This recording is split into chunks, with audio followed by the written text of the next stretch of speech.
Is this thing on?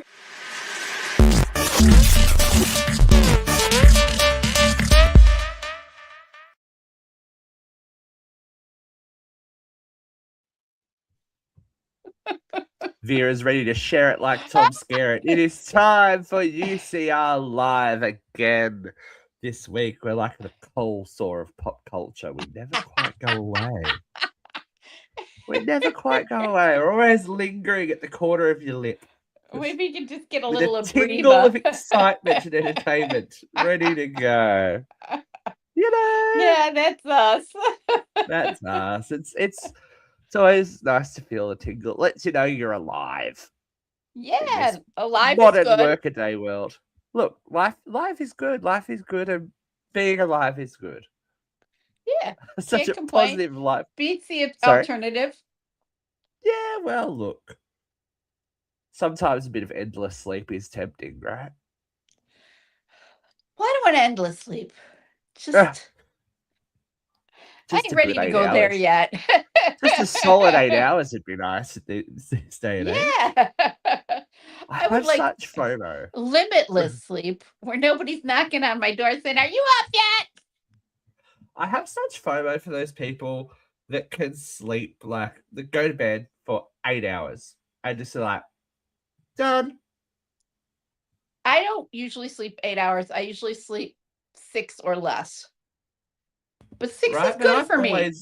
Rolling over, waking up, doing this, gotta pee, gotta blow my nose, gotta do this, check that, the phone's gone off, is there something happening in the news, what's going on? That's my life. So I will turn my phone up. My phone is on silent from 11 p.m. till 7 a.m. Oh, God. What's that like? That's just how I roll. This is how Vera is unreachable at these times. Don't even try. Unless you're my mom or dad, no. And the chances of them calling me right now are slim to none. Yeah. You got the Ouija board set up just in case? Yeah. Call waiting. Right. It's open line. Step on through to the other side whenever you'd like to have a chat. Yeah, it's all good. I feel you. Hey, Joe. Welcome to Joe. another wonderful week. G'day. G'day, mate. I had a cold, or the arse ends of a cold, after saying that I haven't had a cold forever. Went to sleep with the window open. You did? You gave it to yourself. You jinked yourself.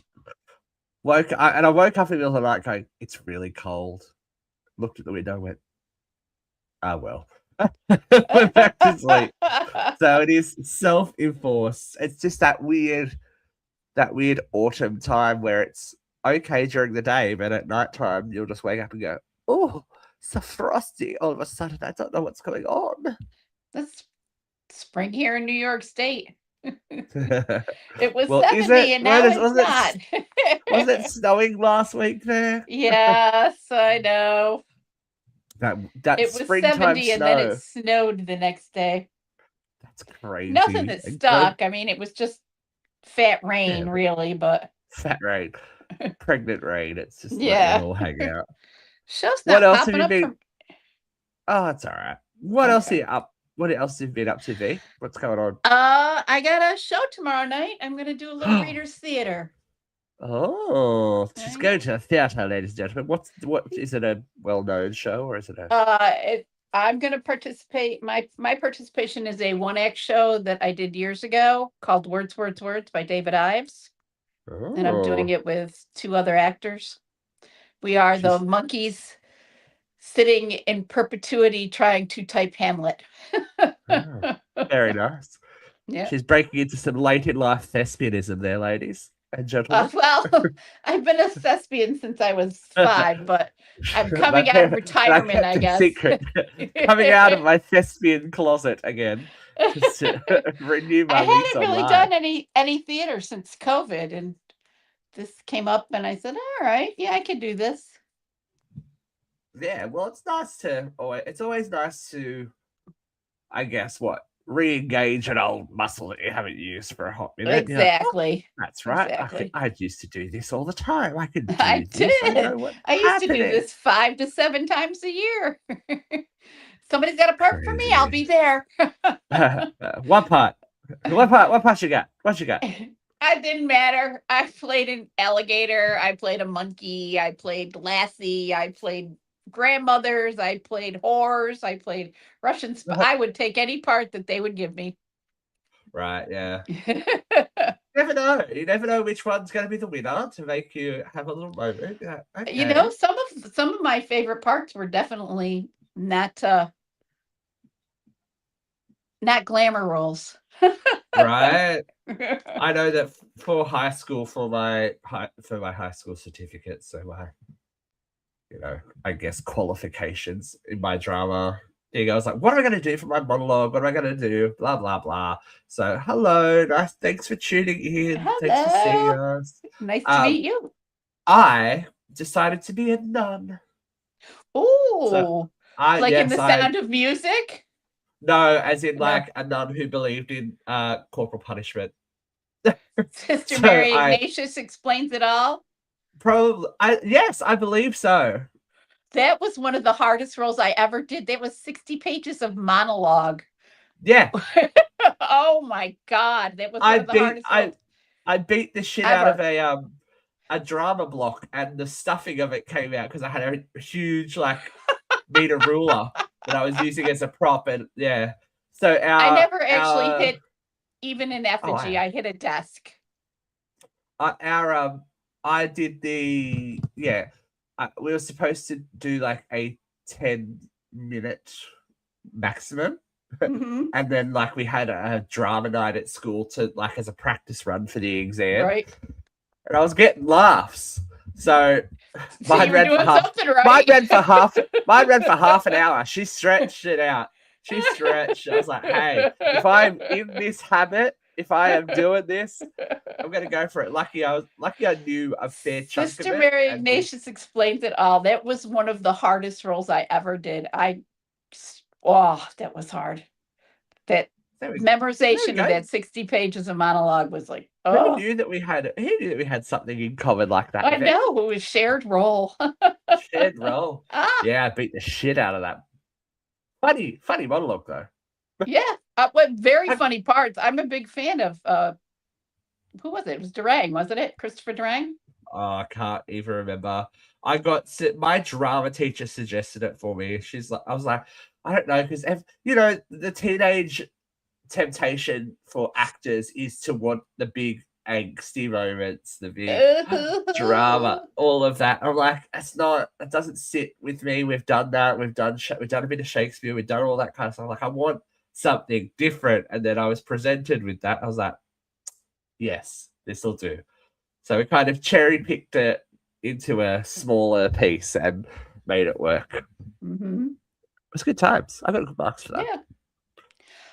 Actually, the kid that played, he was 8 years old. He had 7 lines. He was out of book at the first read. And he just kept looking at me. Why don't you know your lines? It's like, I'm going to kill you, kid. You're lucky I'm not actually hitting you. All of them. Yeah. Oh, God, yeah. It's been a hot minute since. And he's one of my good friends to this day. I went to his wedding. Oh, there you go. At that point, you just hope that he messes up his vows and you can go, why don't you know your lines? It never occurred to me to say that. That would have been golden. It would have been golden. He didn't mess up his lines. He was off book for that too. Well, once a nerd, always a nerd, right? Right. Nerdy, nerd, dude.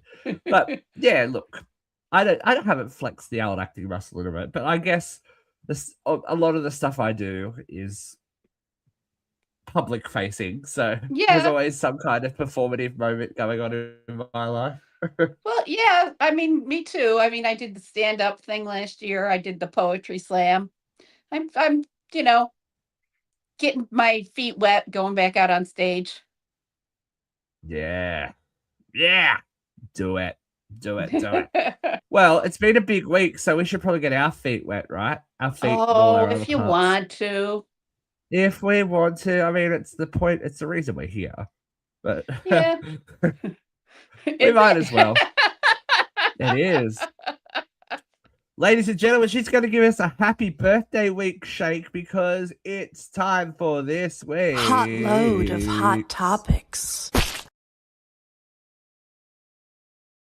And of course, I would be remiss not to say happy birthday to the one and only Miss Katrina A. Johnson. Happy birthday, Kat.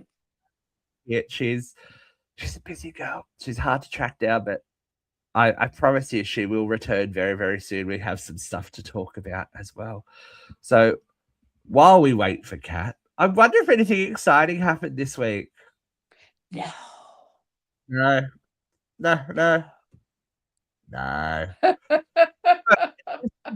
You got a rock, or you were in the room where nothing happened. The silent part out loud.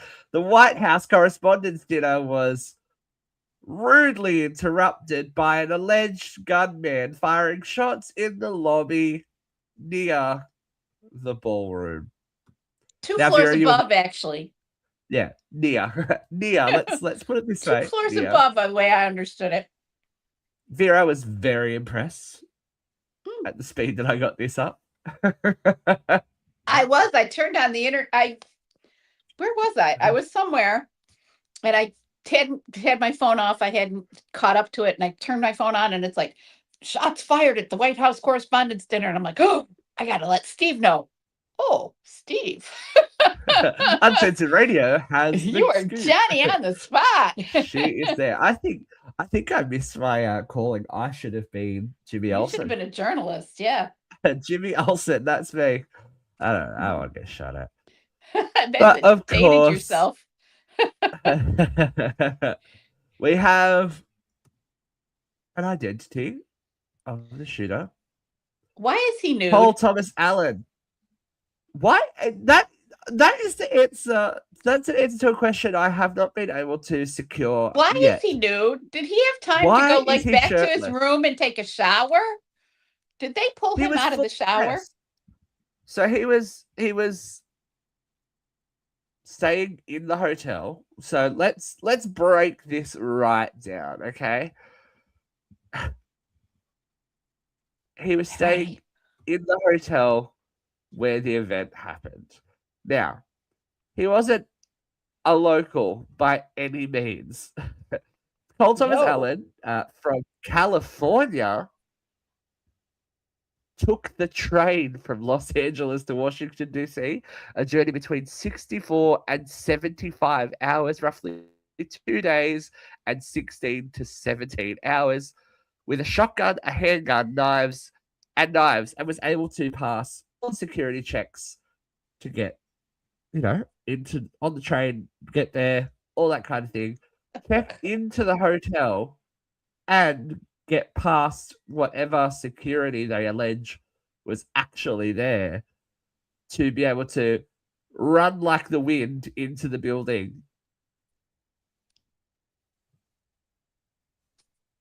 What? And isn't it amazing how quickly the White House had their messaging down?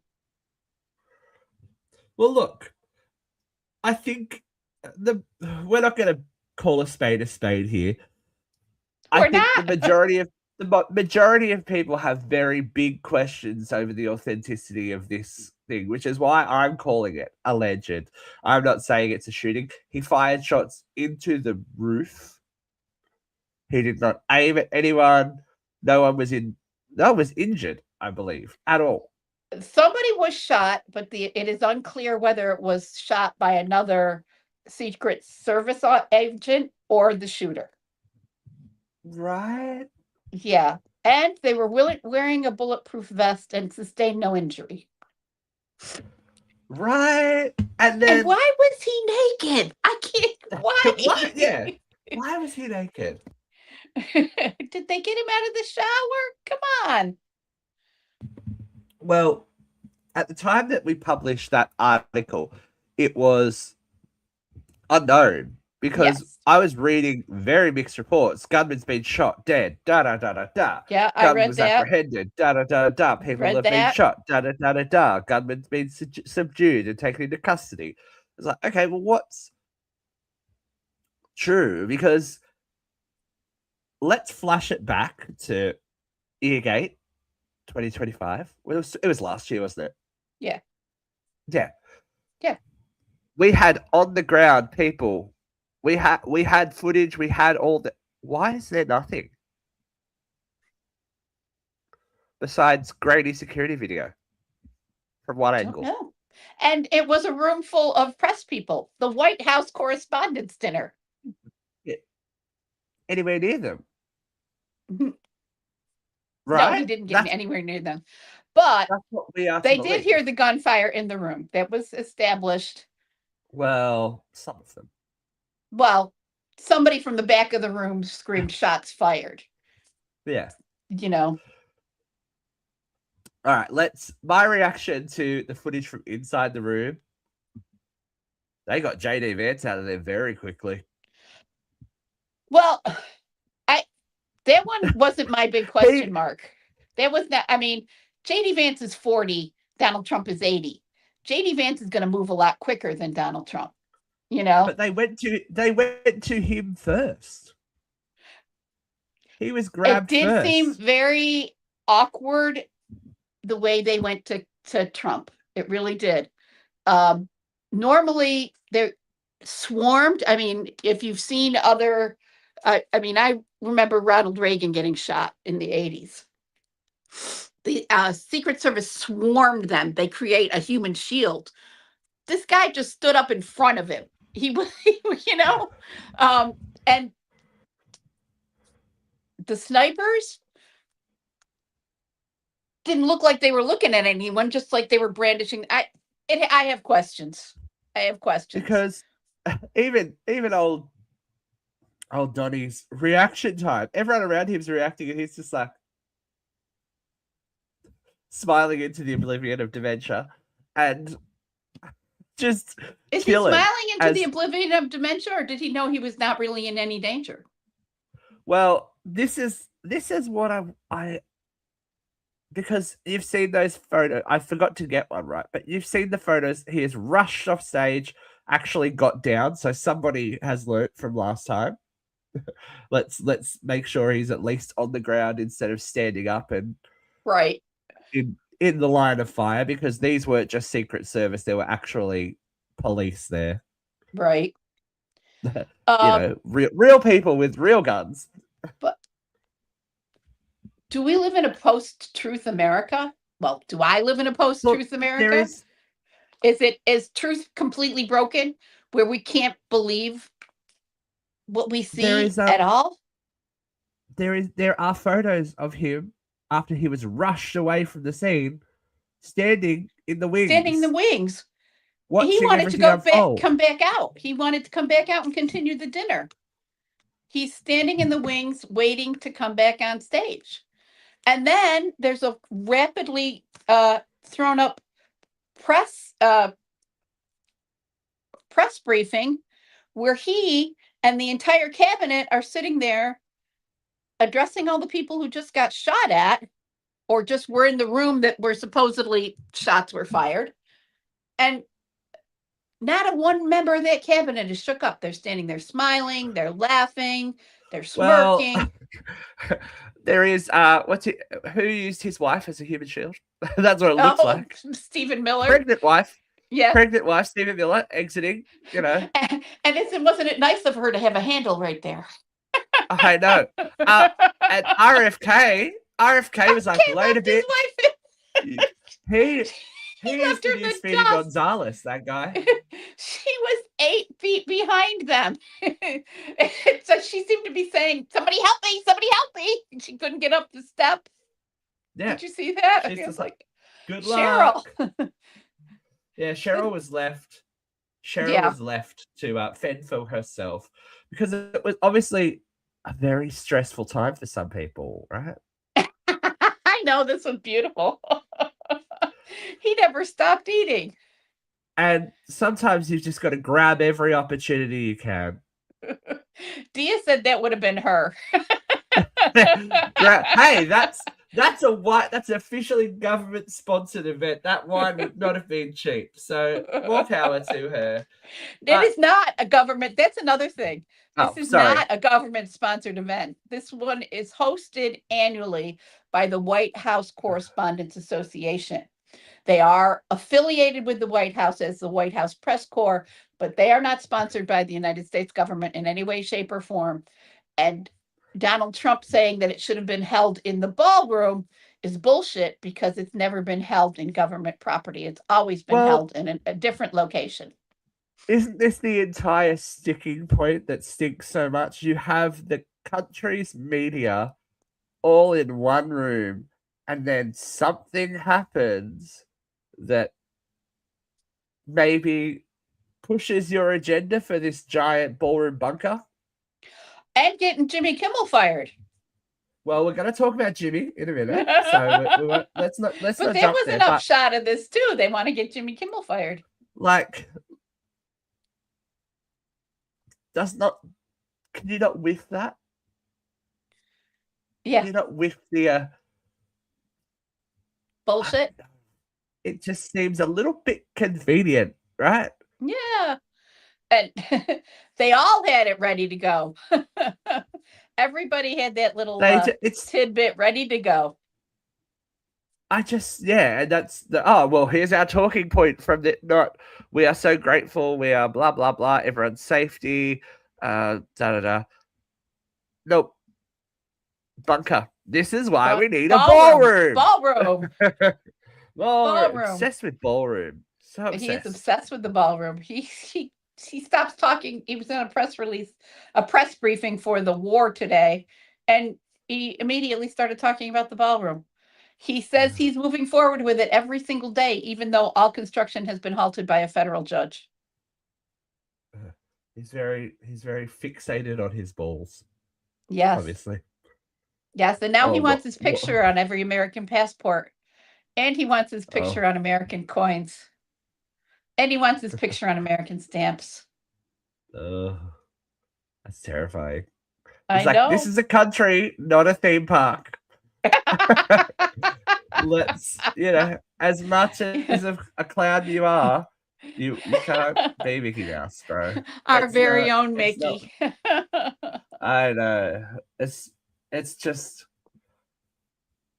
and then the 60 Minutes interview after it. Oh my God. He just could not be meaner to Norah O'Donnell, could he? Well, first of all, I must admit, I thought Norah O'Donnell was Lisa Vanderpump to begin with. I'm like, why is Lisa Vanderpump interviewing the president? I was like, never mind. It's not her. It's not her. That's a weird transition from Real Housewives to Vanderpump Rules to 60 Minutes. But hey, stranger things have happened. Look who's the president. It wasn't LVP. She hasn't done a career flex, but she was doing her job. She's one of the people in the country doing her job. They're very rude. Very rude. Very rude. So like you're a terrible reporter. Why is CBS News bothering with you? Why are you interviewing me? But this is my question. Why do people even seek out an interview from him? I've heard many different opinions. There are journalists who say it's our responsibility to continue to put his comments out there for people to decide, because if we're not showing him in reality, then we're only showing the propaganda. I've seen a lot of journalists who feel very strongly about that. I've also seen CBS News is run by Barry Weiss, who's a very pro-Trump personality. She has remade CBS News into Trump's likeness. And I think I'm on CBS. Am I on the right network? It might be NBC. But God love Norah O'Donnell for going after him. I get it. Okay, here's the president for posterity for, But I guess, proof of what he's yeah, saying, that is not she bias. captured him in a very real light. This is who this man is. This is who he has been for years, even before he was on the political stage. He's been known. He had a public feud with Rosie O'Donnell 30 years ago that he can't get over. We are aware. Or Kathy Griffin. It's Or just Kathy women. Griffin. It's just women, Well, it's not just women, but he does like Yeah. to hold a grudge with women, doesn't he? Yeah, women, people E.G. of color, Carroll. women of color. Oh my God. He's not I think one of the most interesting things to come out of that was, I'm not a rapist, I'm not a no, but you have been convicted of sexual assault. So, like, no matter the semantics. My favorite part was, oh, do you think this is about you? Yeah. The semantics, no matter the semantics, people know this shit. You can't whitewash it away just because you said this. The emperor has no clothes. Well, We all know unfortunately that. for us, 28% of the country believes him hook, line, and sinker. It gets smaller every day, but it's still 28% of the country. I'm just wondering what's next. Like, the president of peace, who is going to reduce the price of gas and the price of eggs and the price make of sure everyone was groceries. looked Oh my after, God, and the price of yes. groceries, and the tourism's going to be fantastic, and America Gas will be will be so respected. cheap, it'll be almost free. We'll be paying you to gas up your car. Where are the results, people? And let's be really 100% down the fucking line. Who's sleepy now, bitch? Yeah. Where are all those people? Like, and we talked Sleepy about Joe. it. We had some good laughs about Joe, like maybe nodding off once or twice. This bitch can't stay awake. Nope. On camera. Nope. And they just keep having the press briefing with him snoring away. It's like Weekend at Bernie's. This is the leader of the free world who needs nappy time. His blood sugar's dipped. Call DoorDash. The president needs to be reactivated with a cheeseburger. My God. But look, very traumatic moments for some people in the White House. It's caused Erica Kirk to join the Rhythm Nation. Oh. She looks crazier every time I see her. I don't know who is doing Eric, like who's Erica's PR person. But yeah. What's with the nude lip? Didn't they go out 20 years ago? No, it's the seriousness of everything, because she was okay. I'm trying very hard to remain even keeled about Erica Kirk, but she does not make it easy, because the inconsistencies about what she says and then how she acts make you question it. I'm going to spend time with my family as I go on a national tour. My children. Oh, I hate the press. Why are you then at the White House Correspondents' Dinner? Right. You're not part of the party. Nope. That we know of. Not pulling some strings back there. Well, turning point for action, her husband's charity has... Well, her charity now has thrown lots and lots of money at political candidates who will vote their way. Which is the rumblings now is that she is lining up. She could be getting ready to launch herself into the political sphere. Because she has the poor me widow aspect. Yeah. And of course, when we saw the footage of Erica Kirk crying when the cameras came on her, I want to go home. Well, why weren't you there? Why weren't you there? Because this wasn't an obligation of yours to go. Nope. Candace Owens, again, I cannot believe how the world has shifted where I'm siding with Candace Owens. I know, right? Like, let's rewind like 12 months ago when I was like, Candace Owens, what a cunt. But now, what the messaging that she is, and look, come at me, I don't care. The messaging is, my children need a parent, my children, I've got to be worried about my family. I hate the press. The press, I don't pay attention to the press. She's allegedly going up. Well, no, she said in that interview from the picture that, or not interview, in the podcast, that she went up to people and introduced herself so she could put faces to names. I'm like, well, you either read the press or you don't read the press. Right. And then why would you know the names of people that are writing about you if you don't read the press? Mm-hmm. Or is it the first rule of being a public person? Getting to know the press so that they will look at you favorably? But she's not helping herself out either. Well, no. Like, is anyone, I don't know. The more that I find out about the woman, the less that I'm like, okay, she's of a good salt of the earth individual. It's terrifying.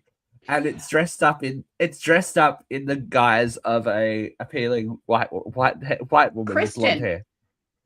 Yeah. A nice white blonde Christian church lady. Those eyes, though. That stare is sociopathic, my friend. It just terrifies me. I'm like, oh no.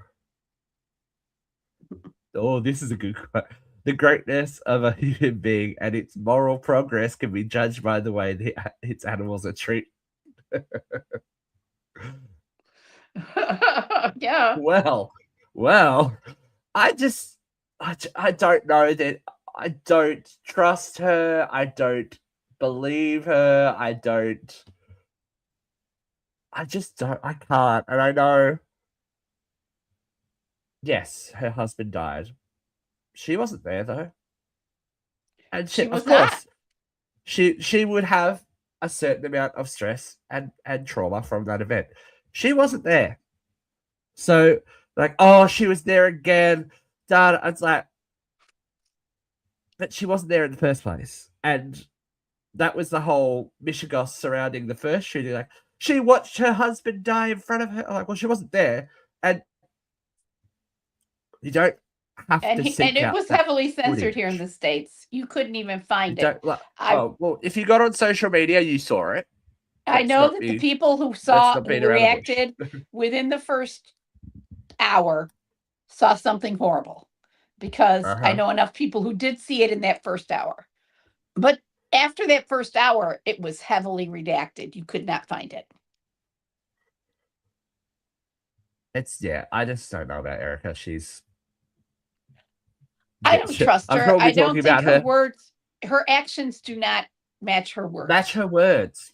And for somebody that is eyeing a career in politics, I feel like if she's not picking the politician, she's going to be the politician. Mm-hmm. And to me, it's looking more and more like we're going to use all of this as a way of ensuring that white Christian America continues. Right. In a funky new body. It's like, let's go. Same old hatred of racism, but dressed up in a new suit. Janet Jackson should sue her. Janet Jackson We'll talk about the Jacksons in a minute. But more fallout, as Vera alluded to before. Johnny and Melania want Jimmy gone again. Now, this stems from a joke that happened before the event. Thursday. Yes. Like nearly 3 whole days before this happened, before the events at the White House correspondent. Yeah. Where Jimmy Kimmel joked that Melania Trump had a glow like an expectant widow. Yeah. And somehow this is inciting violence against the president. And as Jimmy says, there was no big reaction to it until this morning, when I faced yet another Twitter vomit storm and call to fire me from the First Lady. Melania said, Kimmel's hateful and violent rhetoric is intended to divide our country. Oh, it's pretty good. Does she actually. really feel that strong about it? Because, she Yes. said she didn't. His monologue about my family isn't comedy. His words are corrosive and deepens the political sickness within America. Kind of like what your husband does on the daily when he goes on his sundowning Twitter rampages at 2 a.m. Mm-hmm. Oh, sorry, Truth Social, because he wasn't allowed on Twitter. And of course, the man himself, Jimmy Kimmel, should be immediately fired by Disney and ABC. No, I'm sorry. If we're going to retroactively look at offensive things, maybe Carolyn Levitt saying there's going to be shots fired tonight, right, is a little bit more of a beacon point to take away from that situation. Mm-hmm. Carolyn, who was happily out of the way, and then they're like, "Oh no, you're not done."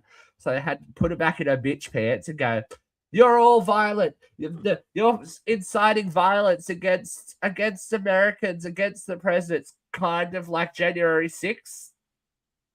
Yep. Where people did actually die. Carolyn. Yeah, I'm just saying. That's all I'm going to say. That's all I'm saying there. But of course, the president has stomped his feet, and we are looking into Jimmy Kimmel yet again. And we are threatening small family-run affiliates throughout the country, of which there's very few left who still run ABC programming. It's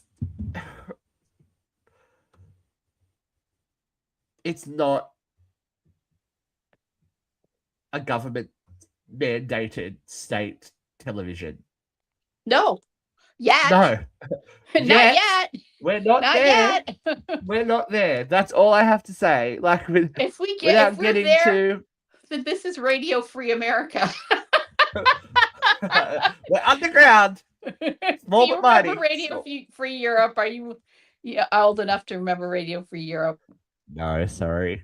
Okay. Do you want to explain the reference for some folks? Radio Free Europe existed during the Cold War, before the fall of the Soviet Union, and it was a way of getting Western news into Soviet bloc areas where the news was censored, and they called it Radio Free Europe. And they would broadcast old, analog radio waves into Soviet bloc countries where there was only state-run media. And they would show commercials all the time to raise money for Radio Free Europe. Donate to Radio Free Europe, to the people behind the lines, and I grew up with that, but I grew up with air raid drills too. So, well, look, it is very much the point of us and other shows like us that we have this open forum, that you are maybe getting news and points of view that you aren't freely accessible. I say all the time, there's news that I get from you guys, from my friends in Australia, that's not being broadcast here in the States, which is hard for me to say because I grew up on the myth of the free press. Look, if that wasn't already on the nose, maybe the DOJ need to look at their optics as they push to bring back firing squads. Like, wait, weren't we just upset that people were going to shoot people? Not the enemies of the state. It's like, okay, that's just we're obsessed with guns, so we're obsessed with killing anybody who opposes this administration. Yeah, Todd Blanche said that this would be a broader effort to restore and strengthen the federal death penalty. The Justice Department will adopt firing squads as a permitted method of execution as the Trump administration moves to ramp up and expedite capital punishment cases. Why? I don't know, to instill What- fear, to Why is that what we're terrorize focusing on? Americans, so Why that is that what Americans we're will be focusing on? cowed into to compliance with a regime that doesn't govern but rules.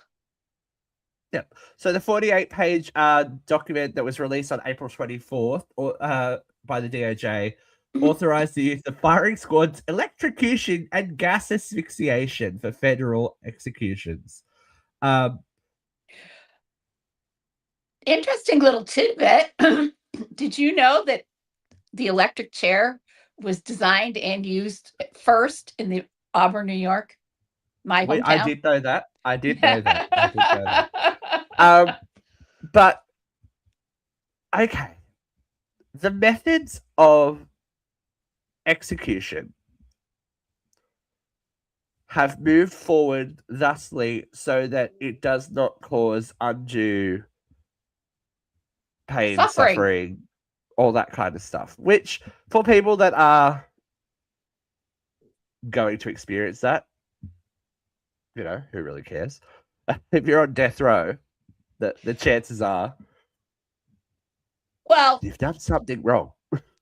Not necessarily. Not necessarily. I know Not in the majority of necessarily, cases, in a but- good, like, you know, murder, all that kind of caught Right. red-handed murder, not racially motivated. Let's find someone to blame and whack them away Right. without due course. But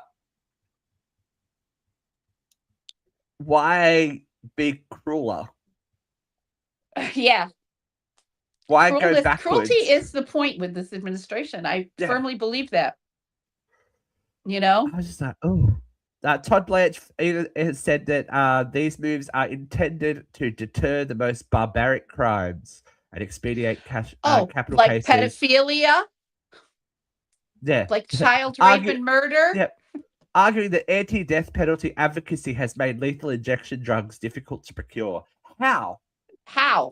Yes. How did... And in the states that don't have the death penalty, those have all been voted on by state residents so that they're outside federal jurisdiction. Yeah, for the people. You know, the people vote. That's the idea. The people vote. We don't have the death penalty in New York State. But we don't have the death penalty in Australia either. It was I think it was determined to be cruel and unusual punishment here in Australia, actually. Mm-hmm. And at the end of the day, if somebody does something that heinous, right, isn't imprisonment and them serving time more of a punishment? Justice? Yeah. More of a I mean, obviously, if you were truly dedicated to deterring crime and to catching the most heinous among us, you would not be concerned about the death penalty. You would be pursuing criminal charges and indictments against the people and the Epstein files. This is not about justice. This is not about law and order. This is about cowing, intimidating, and fear. Right. Yeah. So we'll see where we roll out on this one, because the other big conversation this week is all about Michael Jackson. Now, the movie Michael has hit cinemas, and Paris Jackson, it has hit big. Paris Jackson has had some things to say that have, she has upset some people, especially in our comments. So Paris Jackson originally on board with this, though? That was my question. That's what I'm just about to go through it for people that don't know what's going on. Paris Jackson, the eldest child of Michael Jackson, has stood firm on her distance from the Michael project and the whole recent release bio and promo and premiere and all this kind of stuff. Paris said, "This film panders to a very specific section of my dad's fandom that still lives in the fantasy, and they're going to be very happy with it." She's not incorrect. Paris is currently in a legal Paris is currently in a legal dispute with her father's estate and its executives, John Branca and John McClane, for the mishandling of the late singer's estate, including the finances of the film, which she labeled a botched production. Prince Jackson, Michael's eldest son, is executive producer on the film, and BG, or Blanket Jackson, has appeared on the red carpet, which is as much as he does. But Paris has had no involvement since she had objections with the first draft of the film. She's her social media posts goes on to criticize the sanitization of certain things that have happened in the film, and a lot of people just can't read. I've come down to it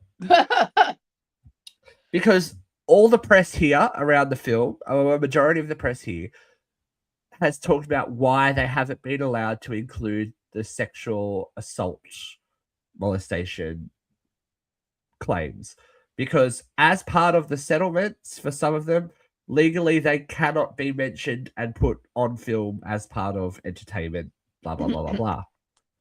They're like, oh well, they're trying to make him look like a saint. It's like, no, they're adhering to the law.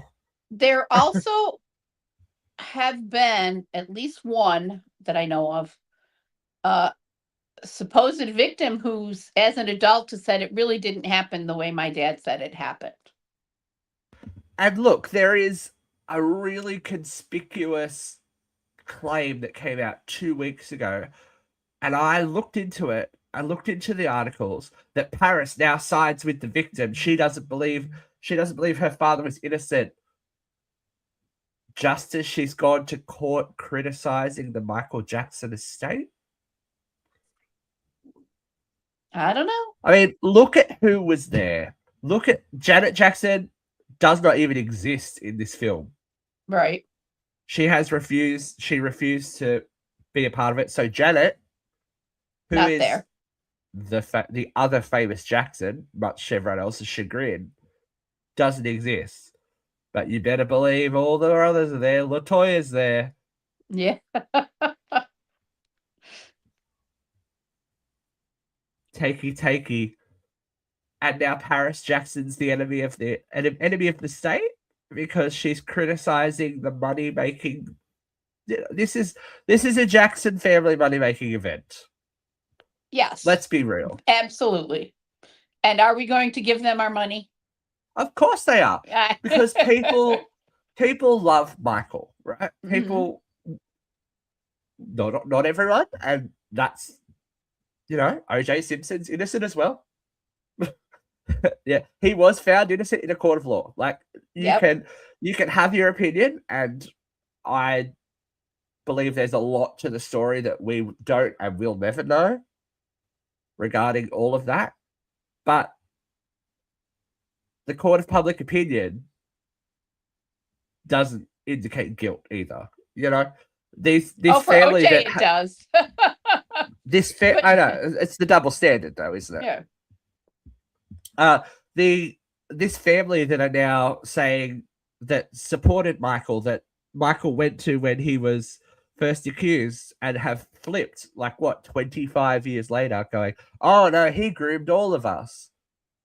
Just before the movie comes out, when there'll be a cash flow from the Jackson estate. Right. Yep. As we said about politics, people, if you aren't informed about things and you don't know, all you have to do is follow the money trail. Yep. Because the representation of Joe Jackson in this movie is another thing that people are like, hello?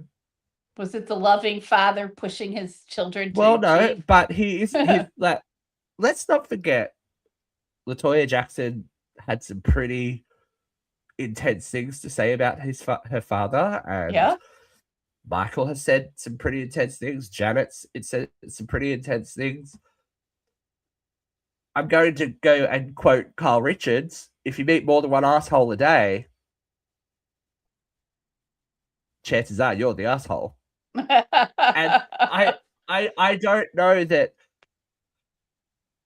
bolstering up the family unit and sanitizing things is the way to go, because we know, like, there are decades worth of material to go back and look at of people saying heinous shit about Joe Jackson. We live in a post-truth America. That's all I can say. But it's there. No matter what they put on screen, it's out there. You just Google Joe Jackson and Right? it's there. Mhm. It's not like this is a dusted under the covers, blah, blah, blah moment. This is, he wasn't a good dude and he continued to leech off his famous child or children. And the other one, the others that are orbiting, it's just, they're like vultures. It creeps me out. It's the family industry. It's the family business. And look, to put it in parallel, Britney's kids are living in her house while they put her in rehab.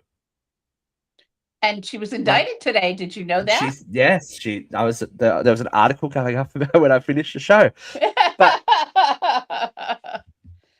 what are these cash cows? These family cash cows. It's the family business. It's so icky and gross, and I understand where Paris is coming from. Like, she's jealous of her father. I was like, babes, it wouldn't matter if she thought he was a living tree. Right. She's set up for the rest of her life. She's greedy. She wants money. It's like, she's also a married adult woman now. Like, And I don't she think you're going to see an album deal of her own. Yeah, she's got her own career going on. She's like, and she doesn't want to be Michael Jackson. She doesn't want to be Janet Jackson. She doesn't want to be a pop star. She's doing her singer-songwriter thing. But no matter what happens to her, she's going to be okay. You're not going to see Paris Jackson working at the Dollar Tree. No. And the fact that not even going back to school to get her nursing license. No. The fact that she is actively questioning the people in charge of her father's estate because they've been giving themselves quite a good payday and funneling money that was meant for charitable causes, as Michael laid out in his will, into this movie. Mm-hmm. Which is going to then do what? As we're seeing at the box office. Make a shit ton more money. So much so that they've already greenlit Michael 2. The untold parts. Well, I don't know how they're going to get around moving forward. Where this movie ends, it's headed into some dark territory. So I don't know how you get around that. Who knows? It can't. So is this the first attempt at like getting as much nostalgia money as we can, so that then next time it's all about critical acclaim and hard-hitting journalism? Right. It's just a bit gross. But that being said, we are going to see it. We are going to see it. We're probably going to do a round table or a seated. My mum really wants to see the movie, so I'm going to take her to see it. I'm interested to see, because I am a child of the 80s and 90s. I grew up in Michael Jackson's superstar era, Right. I was born in 1983.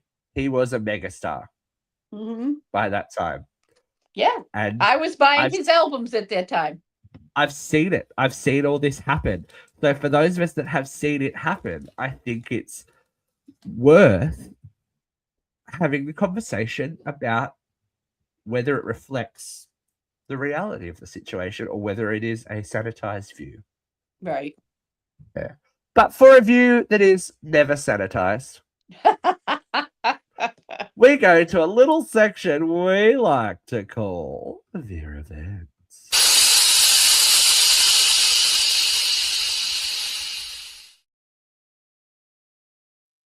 Okay, V, here we go. 3, 2, 1. Does the venting? As we started the show with, there was a little kerfuffle at the White House Correspondents' Dinner this weekend. But what's getting lost in this whole news media splendor is the fact that this dinner is intended to support and honor the First Amendment of our Constitution, which enshrines free speech and a free press. And immediately following the events of this dinner, what does our illustrious president do? He starts attacking the free press and free speech.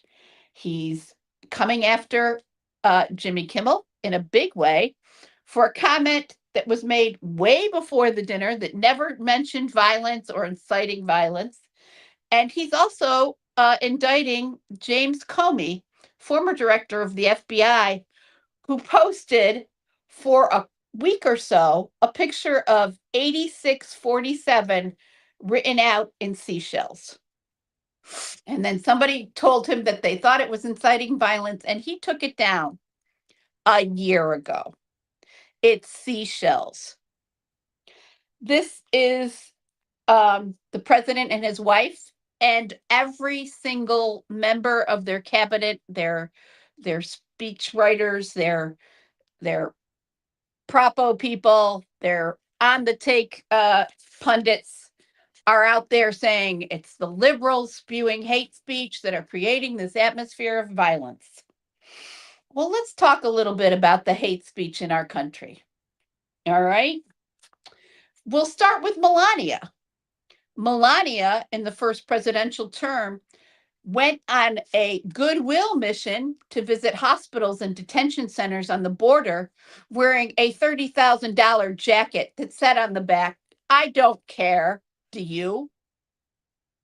She pulled up historic plants given to this country by royalty and other governments from around the world and rebuilt the rose garden in white because she didn't like the roses that were planted there since Jackie Kennedy.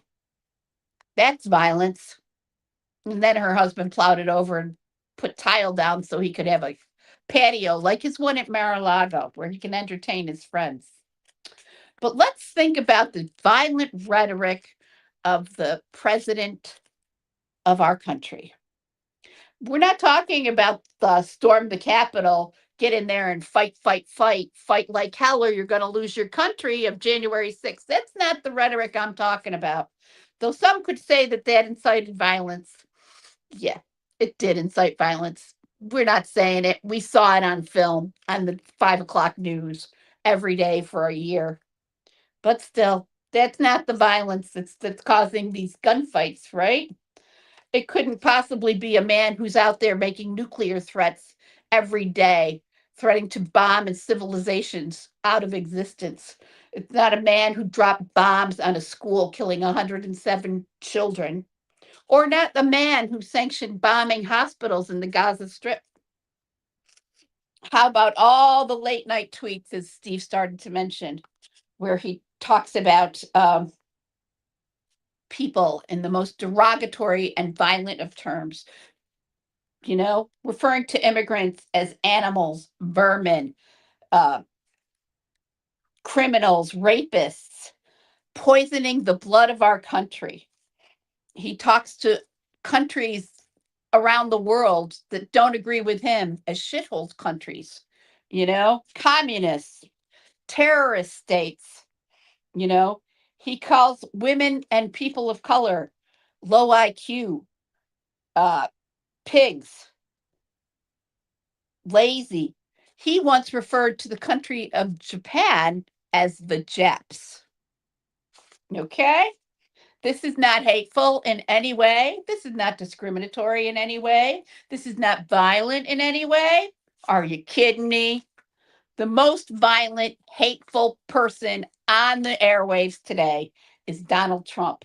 He refers to his political opponents as terrorists, enemies of the state, enemies of the people, enemies of the Constitution, deserve to be put down, deserve to be put to death. He's bringing the death penalty back for political opponents and journalists. And this is the man who's honoring free speech and trying to keep our country safe. Yeah, right. This is a man who's an opportunist, who's exploiting what may or may not have been a real attempt on his life to push forward his hateful rhetoric and his violent, anti American, anti human agenda. We don't know what's true or not in this world. We haven't got a free press anymore. We aren't allowed to speak our minds. And just speaking my mind tonight could get me on a list that could land me in a gulag. Who the hell knows? I tend to think I live in obscurity and nobody's coming for me, but I can't be sure 100%. Yeah.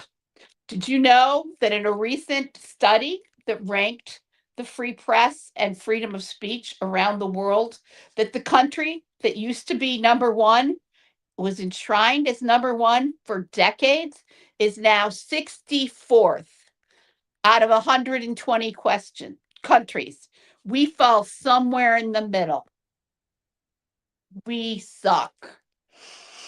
And just passing along interesting statistics, another statistic that we used to be number one at when people were looking at how to westernize or how to modernize the world and be a more progressive, more inclusive, single, one-minded planet of humankind. We used to be number one in human development. And human development measures life expectancy, access to healthcare, access to education, access to standard of living, and access to healthcare. You know where we rank now? 21st. For the first time in the history of this list, we are not in the top 20. So, we making America great, or are we just making America hate? Who can say? Who can say? I think I But just we did. will be here to discuss it as always. Thank you for joining us today on Uncensored Radio's UCR Live. As we said, Vera and I are going to be checking into the theatre. We're getting our white glove. We're going to be moonwalking out of the aisles to see Michael. So join us for a conversation about Michael next week. And then we'll be back again with UCR Live. Stay safe, question everything. Read. Get your news from news sources, not Live from in La Vida TV. Loca. Yeah. Read. Look it up. We will get through this, folks. One snappy remark at a time. We'll see you next week. Bye.